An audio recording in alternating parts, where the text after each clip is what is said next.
Happy Monday, everybody, or should I say maybe not happy Monday? No, it's not happy. Okay, it's a sad Monday. Sad Monday, everybody. Welcome in to another edition of Ask Mike. Courtney Mims alongside Mike Irwin here. Mike, we have to jump right into it. I say this every week. We have a lot of questions. More questions than ever. People ask more questions when they're mad. Oh, absolutely. And so we have more questions than ever. So we're going to get right into it for you guys this week. Our first question is from Small Town Hog 95, who asks, I just don't get it. A&M stacked the box and we insisted on running into a brick wall, throwing a screen or running routes that took too long to develop. He goes on to say, I was begging for us to run a simple slant or cross to the middle of the field behind their blitzing linebackers. Well, that's sort of what I saw. Now, I don't want to get too unfair. I want to always be balanced. And to be honest, I think when they lost Luke Hasz, I think that really changed the offense because they had come to really rely on him, especially in the passing game. So I think that made some difference. When you're watching on television, you're not up in the booth. You don't see whether those receivers are getting separation or not quickly enough. It looked like to me that KJ was hesitant to throw the ball sometimes, and he only had, let's face it, 1,001, 1,002. They're on him. But you keep asking yourself, don't you have pass routes that develop quicker than that? Well, maybe it's on the receivers. Maybe it's not Enos. Maybe it's not this offense. But when I see them running plays that I've watched since the beginning of the season, let's go back to August camp. And we were out there, and you remember all that stuff I talked about when they were running the air raid type look. Mm-hmm. Some can call it screen passes or whatever, but it's throwing behind the line of scrimmage to a slot receiver or a running back. And we knew that was going to be a big part of what he wanted to do. And it worked reasonably well in that environment. And maybe the first touchdown of the season was a play like that. But after that, teams just started blowing that up. And we're still watching them do that. Lateral passes don't seem to kind of work with this offense, with this offensive line. And then you watch A&M the time they got down, I don't know if it was 3rd and goal or 4th and goal, but they got down to about the 2. And I told you, Arkansas was in that situation. I told you they were going to run and try to make it, and then it would fail. Then A&M did it, and they passed and threw a little pass out into the flat just right across the goal line. Mm-hmm. It wasn't behind the line of scrimmage. That's the key. Don't throw it laterally, just a little bit over here. Because it just seems like to me, if you're an offensive coordinator up in the booth, after a while you can see where is their offense? Where are these guys at? And you want to put receivers in those areas where they're not. And it just doesn't look like that's what's happening. Well, it definitely wasn't what's happening. I mean, you kept saying it when we were watching the game together.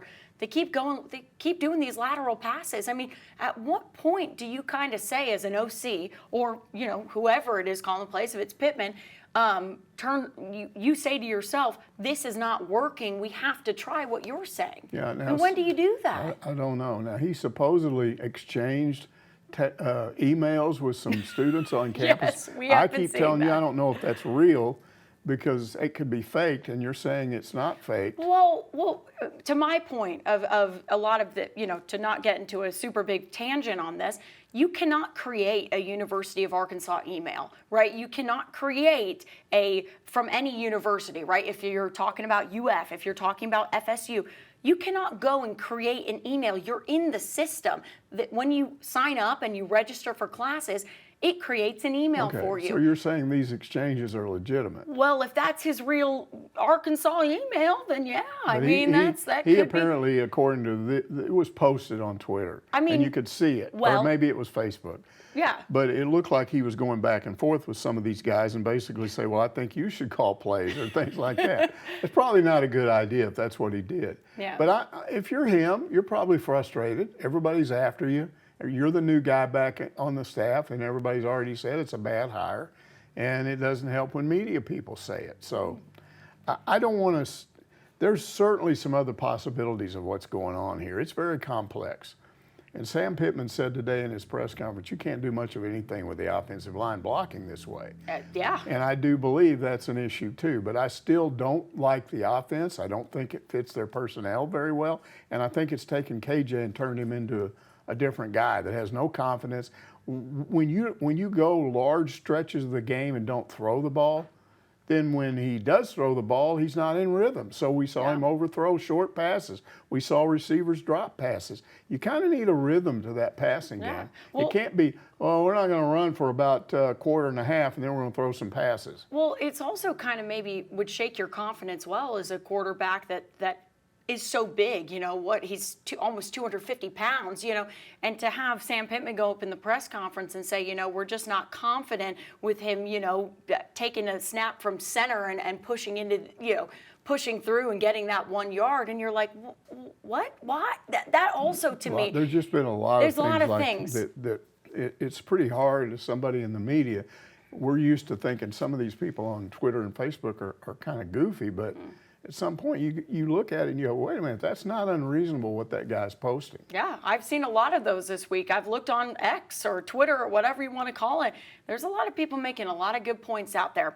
We have more to get to on the show, though. More good points in this show as well. Hot Dogger says on one of the sacks before the ball was snapped, the left tackle had his eyes focused on the snap. His head was turned to the side, and he missed the defender standing right in front of him. The guy just ran right past and clocked KJ. Isn't that a fundamental that they practice? Well, what they practiced obviously was in regard to all those false start penalties the week before. Yeah. And that's one of the things that you do. If you can't hear the snap count, it's okay to turn and look and see the snap count. You just have to be able to turn again quickly and react. And obviously, this particular offensive lineman didn't do that. But this has been one of the strangest seasons I've ever seen, in that the focus up until now with the offense has been all these mistakes. Well, now they didn't make a single mistake. There were no penalties. Nothing like that. And in this game, their offense just didn't work. They just got totally brutalized. And they looked lost. The play calling looked bad. The players looked confused. So, I'm just saying that they clearly worked on this. I wouldn't blame that guy for that, except that he didn't handle it right after okay, there's a snap, now I'm ready. You can't just be going, oh, they snapped the ball now. Okay. What's going on? What happened? The guy went right by me, you can't do that. Yeah, it looked a little, what's the word for it? A little bit disconjointed out there at times, where you're like, what are they doing a little bit? So we'll see what happens. We have more questions about that coming up later in the show. Maybe how Sam Pittman is going to combat that going into this week. But Pat Boat says, this team has a ton of holes, but in your opinion, what is the top three and how do we fix it this year? Okay, I'd say the top three are the offensive line, the offense itself, which doesn't appear to be working. Like, there you go, offensive line, the whole offense, okay. And then KJ's the way he fits into that offense, because when they're not playing well, he's not even a factor, and we know what a great player he is. So those are the three problems. But I think you could make an argument that the offensive line problems influence the other two, that if you can fix that, you can probably influence the others in a good way. It doesn't mean you've totally fixed KJ into this offense. It doesn't mean you've totally changed the play calling, but it certainly could help. And there is some news on that regard, because in his Monday press conference, Sam Pittman was asked about this whole line situation.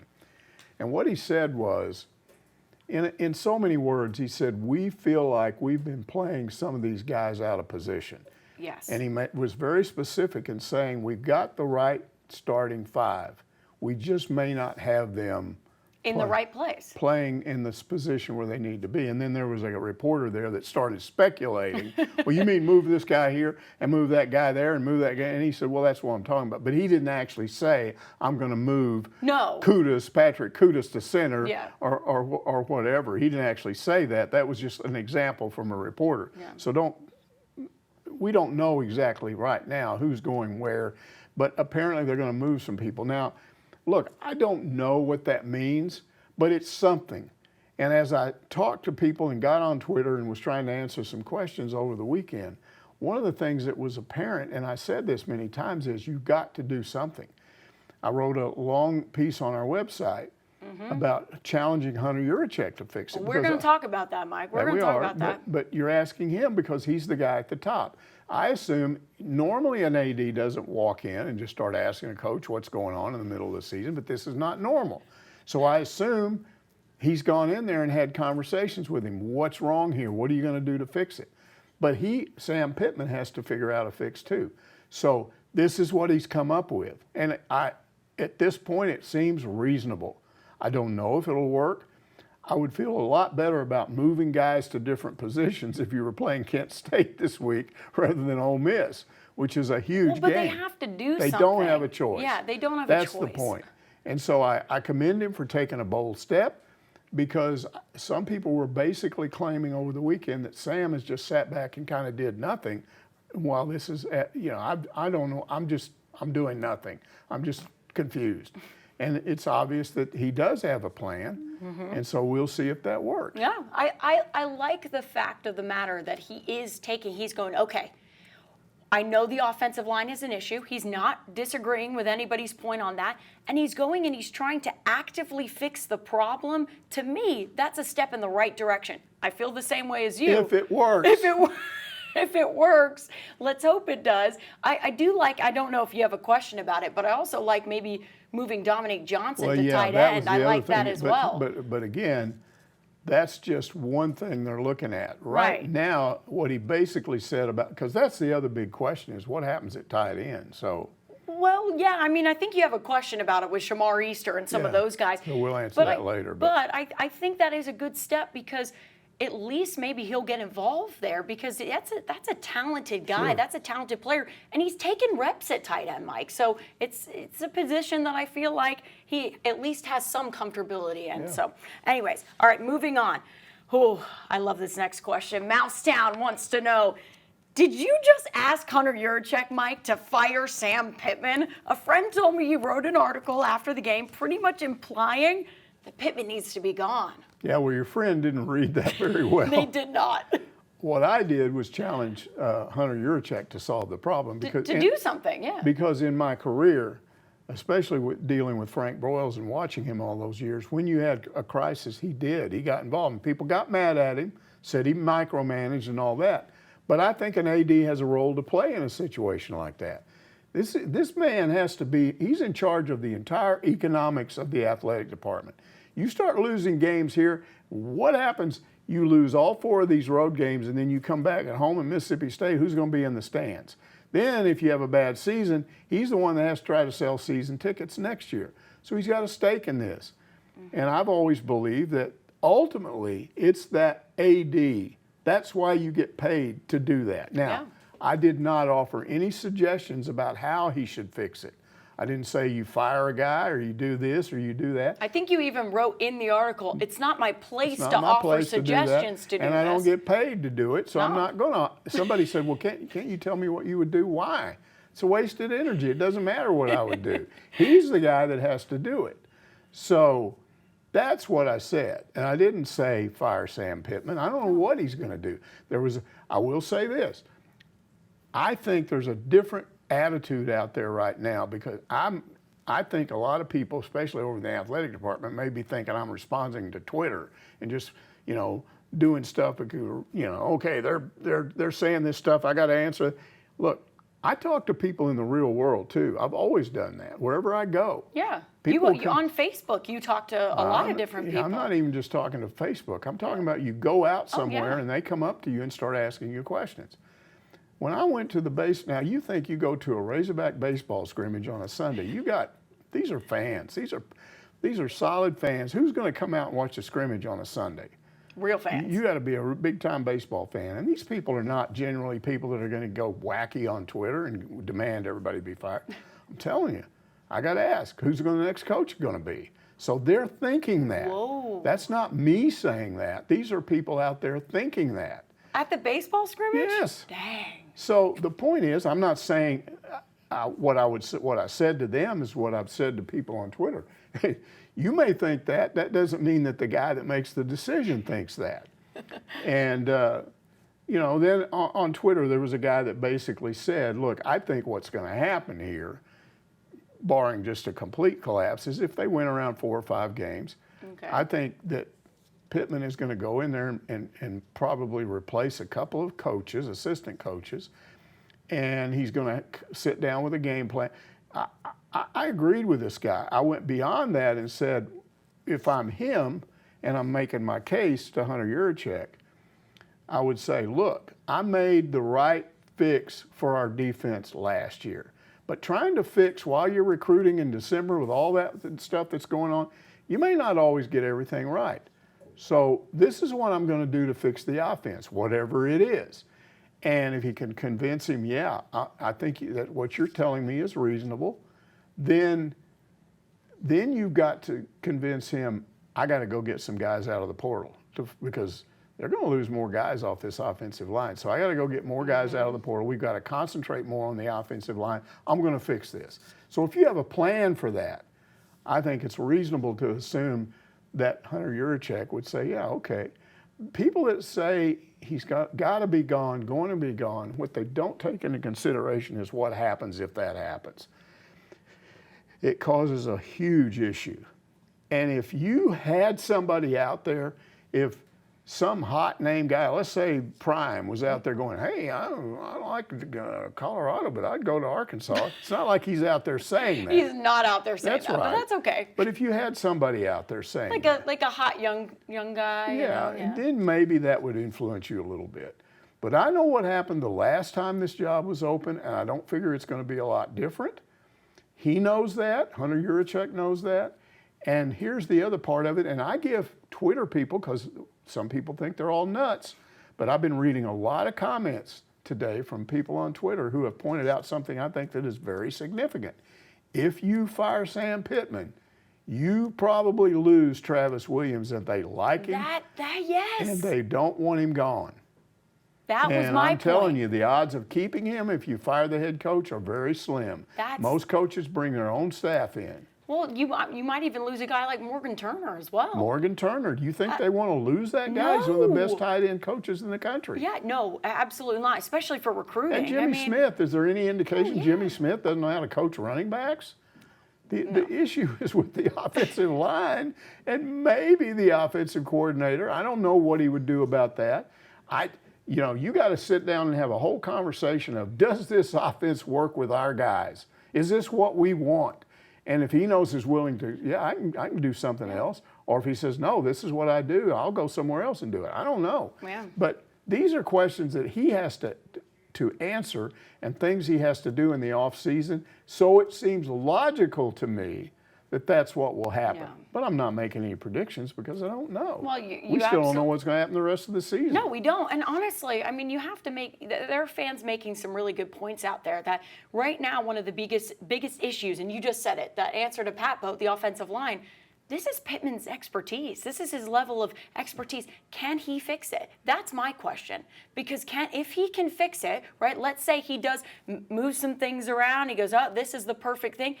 Then you kind of have a case for like, okay, he went and solved that. If he says we had a guy playing center and he hates playing center, and he fixes it. And then he fixes it. So maybe he's on to something. So I would like to see what happens this week with these changes. Maybe this week and next week with Alabama, I'd like to see. But we're moving on. Kaylin Kaiser asks, I hope I said that correctly, since you challenged Hunter Yurachek to fix the problem, could you explain why you hired a guy with no head coaching experience to fix the problem after he fired Chad Morris? Doesn't sound like a fix to me. Yeah, but you have to go back and place that time and what was going on at that point into context.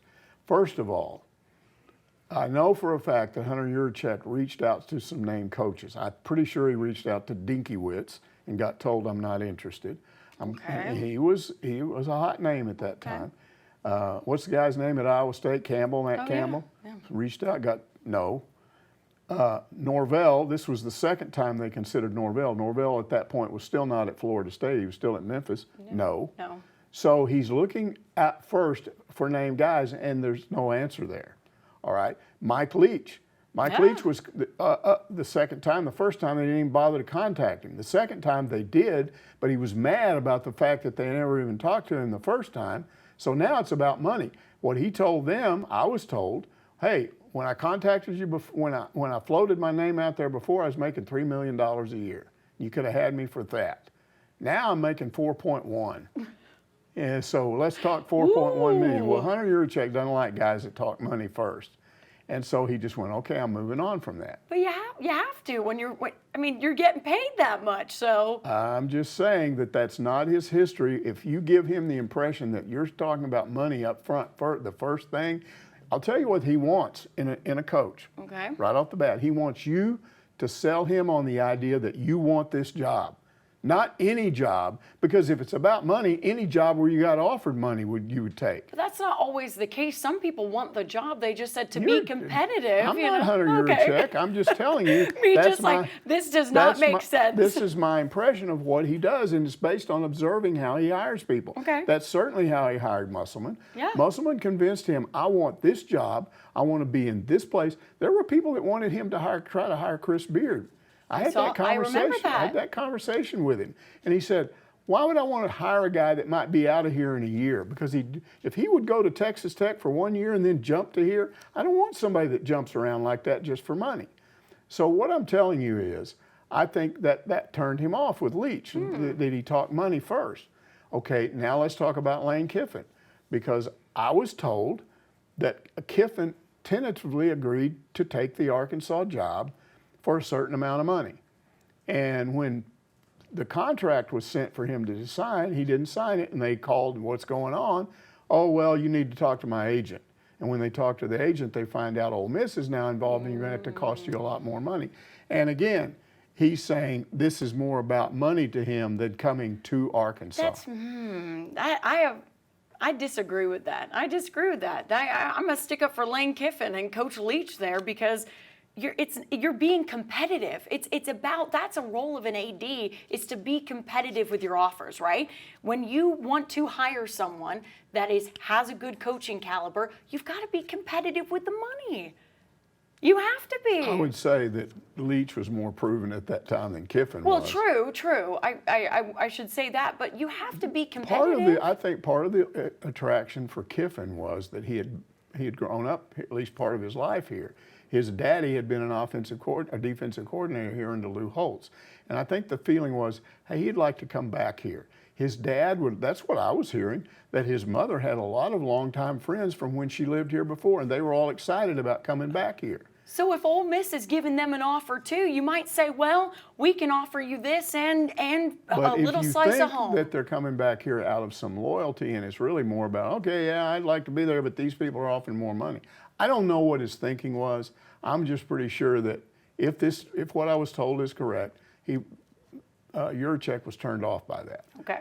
So now let's talk about Barry Lunny Jr., because you'd think, okay, he's not going to be a factor. I mean, he was just the interim coach for 2 games. They lost both games. They played better, a lot better than they did under Morris, and the players liked him. But he thinks he's giving him a courtesy interview. Instead, Lunny comes in that interview armed with everything he needs to convince Hunter Yurachek, I'm the guy. He had a recruiting plan that was very detailed. He told him who he was going to hire, the coaches. You can call them. They'll tell you. They'll come to work for me, and these are impressive coaches. And he had a lot of other things in place about how he was going to use the walk-on program, and convinced him that the walk-on program needed to be improved, because you can go back and study Arkansas throughout history of this school. Walk-ons have turned out to be a big deal at this school. Yeah. So he had all of that in place. And so Yurachek walked out of that meeting and said, I'm going to go talk to the board and see what they think about this. And he goes over and talks to them, and they don't like the idea. And they're more interested in Butch Davis, who's this guy that a booster wants. And he doesn't want Butch Davis because he thinks he's too old, his time has passed. So then he's got all these ex-athletes, these ex-football players at Arkansas that have been pounding his ear for weeks about Pittman. He goes, okay, I'll call him. And he calls him, and it's the same thing that happened with Musselman. He immediately understood. Now you got to put yourself in his position. He's just talked to all these people that either didn't want the job at all or wanted to talk about money first. And he gets on the phone with a guy that goes, that's the job I've always wanted. I promise you, I will come there, I will die to improve this program. And he just, whoa, this is what I need here. I need a guy, and the players all say he's great, and we've just had a problem with a coach that the players thought was a phony. Yeah. Everybody knows that everybody likes Pittman, he's real. And he got a lot of, when you call people to ask him about Pittman, people would always say, oh yeah, man, this guy, I think it will work. So that's why he made the hire. Now you can sit here 4 years later in the face of some problems and say, should have hired a more experienced named coach. But I don't look back there and say that he made a mistake at all. No. I look at an AD that's sitting there with virtually every single program he's got winning. I get ESPN3 on my, you know what's great about ESPN3? I can sit there and watch all these sports, soccer, volleyball. I can watch them just beating people. Yeah. And they're beating the SEC, just pounding them. Oh, look at soccer ranked 7th in the nation. Volleyball They ranked took 14th a in ranked the Alabama nation. team in soccer and beat them 5-0, which is like a 50-0 win in football. They're doing this stuff. And he's the AD. He's presiding over all this. So you're going to tell me that because he hired Sam Pittman, proves that he doesn't know how to hire somebody in the future? No. Or that he doesn't know to give him another year or whatever he's going to decide to do? I defer to him. I do. I mean, I get that. Pittman, from what you said, from your story, Pittman was the right choice at the right time, right? At that time, it seemed logical. Exactly. Hindsight is always 20/20, right, Mike? It's always 20/20. You never know how someone's going to pan out. But I do think, in the terms of Coach Leach and Coach Kiffin, I mean, those are two situations where you can point to and go, you do have to be competitive with money. You do. Maybe he will be the next time he hires someone. I'm just making the point. That was all. Just making the point. All right, Lloyd Ledbetter asks, is it possible that Enos doesn't have the wrong offense, but the wrong QB to run it? Whoa. This is a spicy question. Criswell looked good to me as one time in a game he directed a touchdown drive and threw a touchdown pass. Why not give him a shot? If you're asking me if they should make a change at quarterback, I would say that's crazy. Yeah, me too. A much better option is to change the offense to fit KJ. That's what I hope they're doing, because I don't think the other thing is something you turn to at this point. And use KJ's strengths. Maybe if they keep losing games and you get down to the end of the year, you might start looking ahead to next year and put Criswell in, but they're not at that point yet. No, I like Criswell a lot, though. I will give Lloyd Ledbetter credit. I think Criswell. Maybe he would fit this offense better. I don't know, but that's not to me. No, the answer is. I saw this quote I don't know where it came from. It's supposedly from Bear Bryant. I'm saying I haven't verified it. You don't know somebody if it came from quoted Bear Bryant as saying, no, it was Wally Hall. That's right. Okay. So he probably got it right. Yeah. He said that Bear Bryant always said, I don't expect quarterbacks to adapt to our offense. We adapt to what they are. I love that. He said, I'm not going to take Joe Namath and ask him to run the wishbone, because that's what we were doing. We changed based on the quarterback.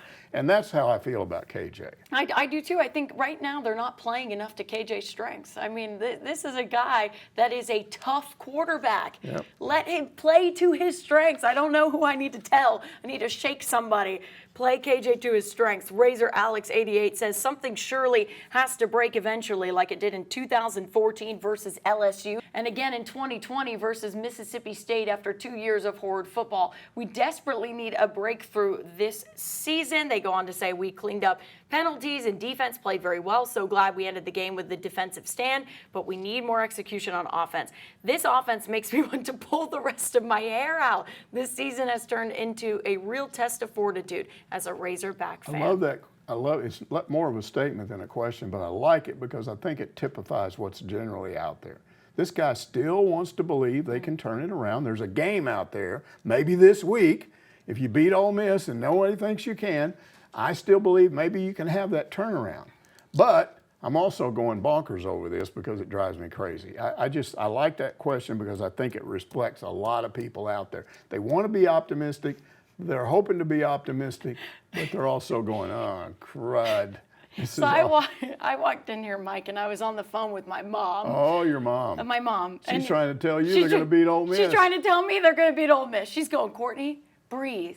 Every game, you never know what can happen. It's the SEC. I've seen weirder things happen. She goes, they could beat Ole Miss.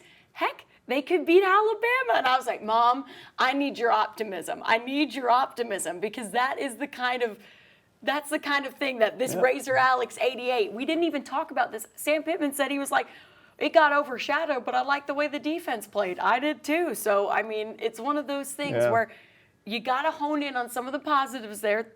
No penalties. Defense played well. I like it. Razor Alex 88, I like your positivity there. Alabama Hog says during Coach Sam Pittman's first tenure as O-line coach, the Razorbacks O-line was a beast and were known for their physicality. Is the O-line just young and inexperienced, and that contributes to their lack of physicality? I went back and looked. Of the 5 starters, only one of them is a second-year player. And that's Kudus, Patrick Kudus. He was a four-star lineman out of Memphis, and he did play in all 13 games last year. Now, he's their least experienced guy starting right now. He didn't play on offensive plays, moving up the ball up and down the field, but he was on special teams, which means he had to block on punts, extra points, and field goal attempts. So he was out there in all 13 games in that respect. So he's not a rookie. He's the least experienced of the starters that out there, but he's not a true freshman. He's a second-year guy. All the rest of them, I think there's 2 3-year guys, a 4-year guy, and 2 5-year guys, or something like that. Yeah. The numbers there may not add up. Yeah. This Arkansas offensive line is not small. They average 316 pounds. They go anywhere from the 6'5" is the shortest, 6'10" is the tallest, so they're all in that range. I've had offensive line coaches different ones tell me over the years that there are things that can create an apparent lack of physicality. You think they're not being physical, but it's something else. One of the things they mention is if you're confused. You know, if you don't know your blocking assignments, if you're not comfortable at that position, and you're always having to think when you come out of the huddle, confusion, like the guy that had to look at the snap count. Maybe he's concentrating on that so much that he's not. I know that as a player, I know this, that when you reach a point where you're on autopilot, I said this to my wife one time. I was watching a game and I said, he's thinking too much. She goes, you're saying that players are stupid, and if they think, then they won't be as good. That must mean you're saying that in order to be a good player, you have to not think. I said, it's not a matter of that. When you're playing in a football game, you do not have time to sit there and think, I need to do this, I need to do that, now I need to turn around and do that. It has to all just happen. You don't think about it. So that's where you've got to, that's where that comes from. You've got to reach that point in which you're on autopilot. And a lot of times if you're in the wrong position or you're uncomfortable where you are or whatever, or even if your technique is bad, it can make you look like you're not physical when it's really something else. If your technique is bad, you may actually be a pretty strong dude, but you're just stumbling around out there. If you're in the wrong position, you don't want to be a center, you're a guard, and you don't want to be a center, and you're having to do it, then you're always out there uncomfortable, and that affects how you look physically. So again, we'll see if what Pittman is talking about solves this problem. Because I don't think there's a lack of strength on the offensive line, because we watched all offseason long. I think, wasn't Limmer, or Latham, one of the guys, I think it was Limmer, who was the guy who lifted almost 500 pounds or squatted almost 500 pounds? It's not believable that these guys are not physically strong. No, I don't think they're not physically strong. We saw what they did in conditioning. We saw the change that Ben Souders has done with the strength of these guys. I think you're right. It comes down to technique. But technique, which may be caused by being uncomfortable. Right, uncomfortable. So if that's the problem, right, See, Mike? we've diagnosed it already. We did it. We did it on Just based on Pittman saying that at a press conference. We did. You know what's going to happen? The Twitter people, if this doesn't work, are going to say, those stupid idiots. They just listened to what he said and fell right into it. We might be. But you know what? I'm cautiously optimistic about it working. I think you've always got to be open-minded about stuff. Just wait and see what happens. What's the alternative? Sit here and do nothing? No, that's what I'm saying. If you see a problem and you're just ignoring the problem, that would make me more angry than somebody who has all this offensive line coaching experience to say, here's what I think is going to help, and trying it. If it doesn't, go back to what you were doing before, or try something else. Gosh, don't do the same thing expecting the same outcome. You know what they call that, Mike? Different outcome. No, they call that insanity. That's the definition of insanity. WV Hawk fan wants to know, I'm not superstitious, but I believe we've only won one game while wearing the white helmets. Ooh, one game, dang. At least we haven't worn the anthracite colors. What do you think? Alyssa wouldn't be happy about that comment. She loves those uniforms. First of all, I hate anthracite. I know wish they would burn every one of them.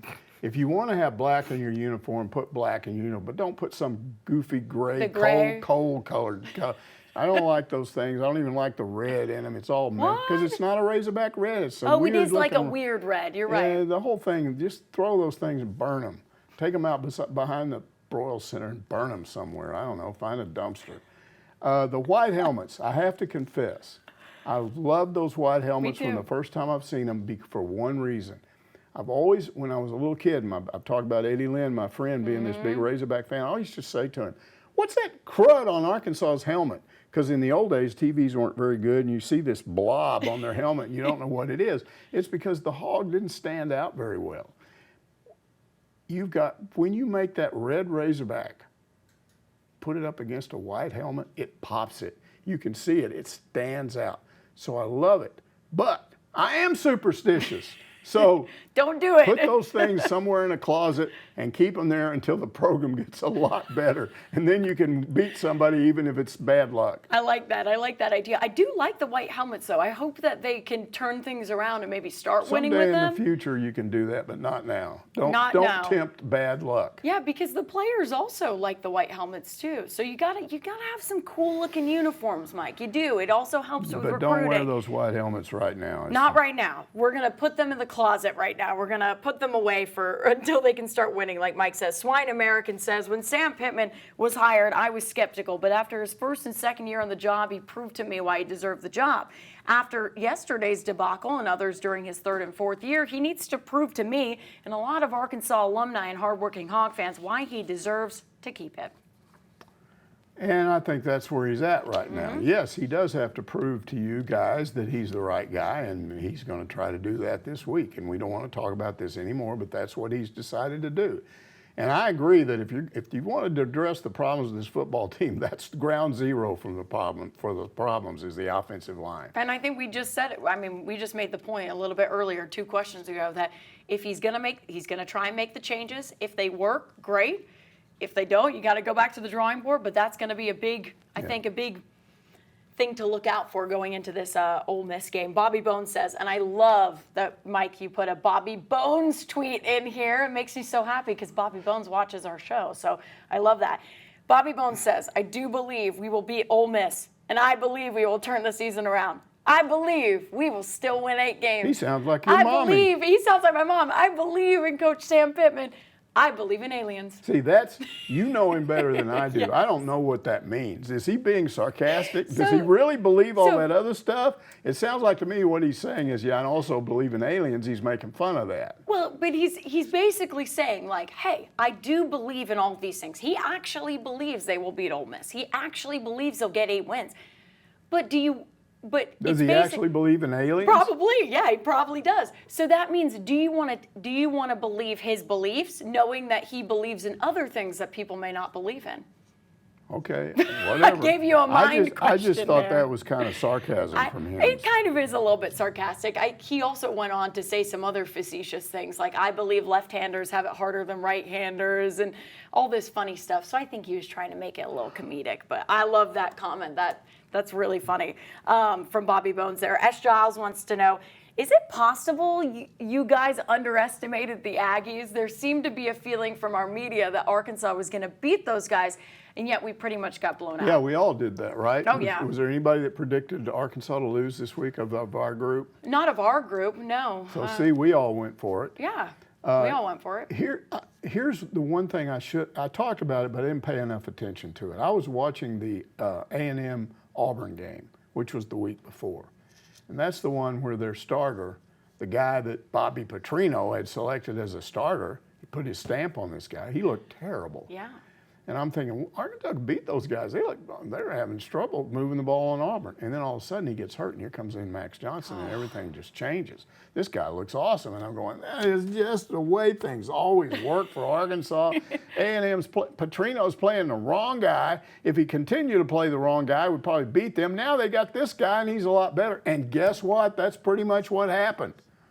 And that's where I should have just gone with that, but then we've got an Aggie on our weather staff, and I talked to him, and he said, yeah, that guy didn't play very well last year. So I thought maybe that was just an outlier game, the Auburn game, and no, he looked really good. He looked really, really good, and there was a lot of people around national media saying that he is one of the best backups in the SEC, like Max Johnson. I mean, he's a proven backup. So I was like, there's no way that Arkansas, has any breaks in this matchup, even if you put your backup QB in there.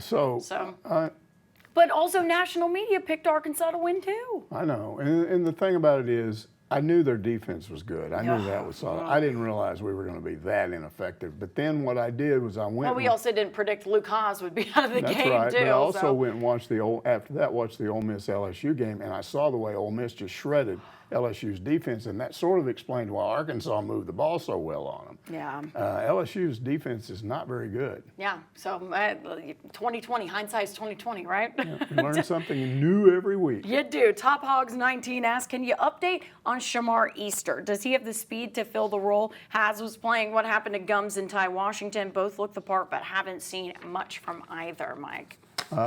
Based on the press conference, to me, it sounds like they're going to play people by committee. That is, and Jacob on our staff explained this to me. They have some guys that can block but can't catch passes. They have guys that can catch passes but can't block. So they're probably just going to put a guy in that fits that particular play.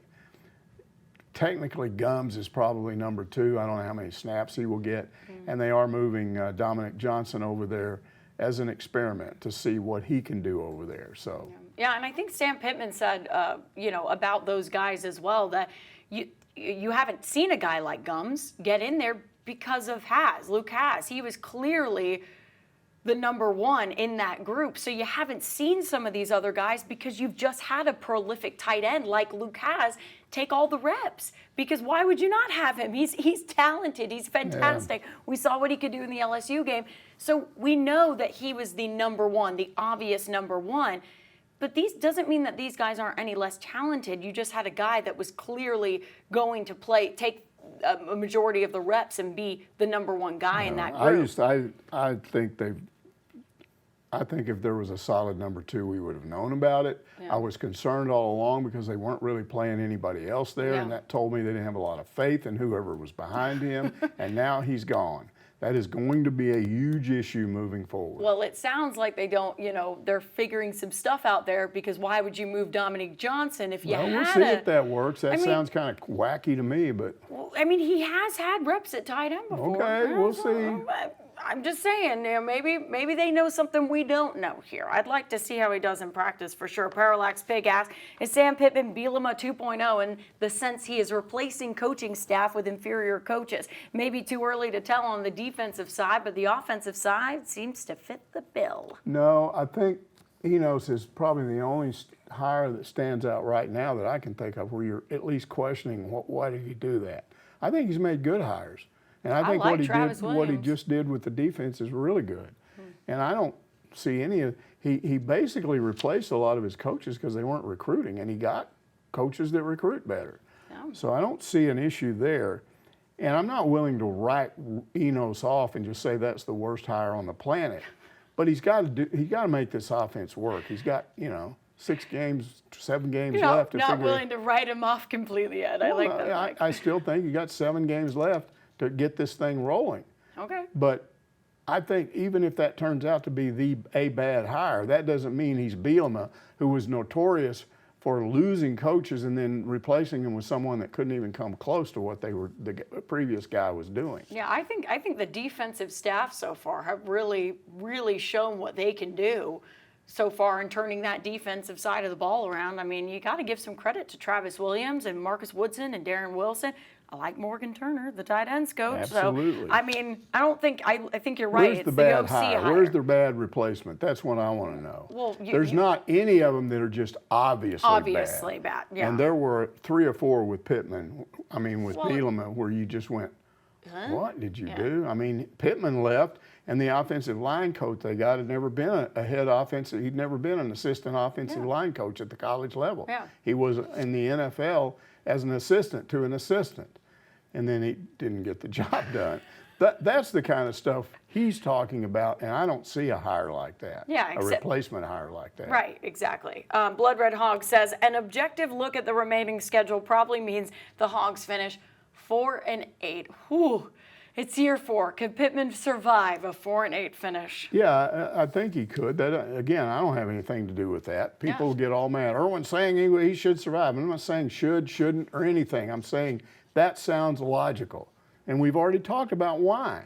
I'm not saying it's 100%, but I think if at that point, again, if Sam Pittman sits down and says, okay, I'm going to solve this problem this way, and I'm going to do this, and I'm going to go in the portal and get this, then I think he's got another year. Yeah, I think you're right. And in the fact of what you said, if he's going to go in and fix the problems, okay. Well, I mean, you got it. The only person who knows that is Hunter Yurachek, though, right? He's the only one that's going to make that decision. He's the only one who knows and for that. us to discuss it is kind of silly, because how would we know?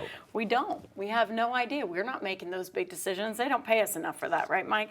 Marty Bird's Proxy wants to know any word out. Oh, I like a basketball question this time. We're finishing on a basketball question. Love that. Any word out of the basketball facility about Jalen Graham's progress? Is he improving enough defensively to stay on the court? Sorry. I think they like he has improved defensively, and they like that, and Musselman's satisfied. And that was a big problem last year. I think they like him overall. Apparently, from what we were able to see, and we get this from Kevin McPherson, who's our basketball guru. Oh yeah, our Hog Hoops insider. Who watched him a lot in that practice. He said he still has a little bit of a tunnel vision thing, on offense, which means he's pretty good when he decides, okay, I've got the ball, now I'm going to turn and go to the basket. Yeah. He wasn't a good assist guy, and that's what he needs to become, because if you watch Musselman after games, he always mentions the assist. We didn't have enough. We had 6 assists. That's terrible. We had 12 assists. That's good. However many they had. With a team like this, with as much talent that's on there, and so many guys that have the ability to score, you've got to have the ability to pass the ball off. If you don't have a clear shot, if you don't have a good shot, if you don't have a clear move to the basket, get the ball here. I'm going up. No, I'm giving it to you, and you come backside with it. That's where he needs to still improve. Well, I think he sometimes, when you're watching him in those 5-on-5 live scrimmages situations, he's trying to do too much. Where he's like, "Oh, I can do this. I'm a talented offensive player," and he is. I mean, he can get to the basket. He can drive inside. But you're right. He needs to have a little bit more of that, less tunnel vision of like, I need to score. Where, hey, we've got a guy open on the wing. I got this vision. Yes, exactly. We've got a guy open on the wing. We can dish it out to him.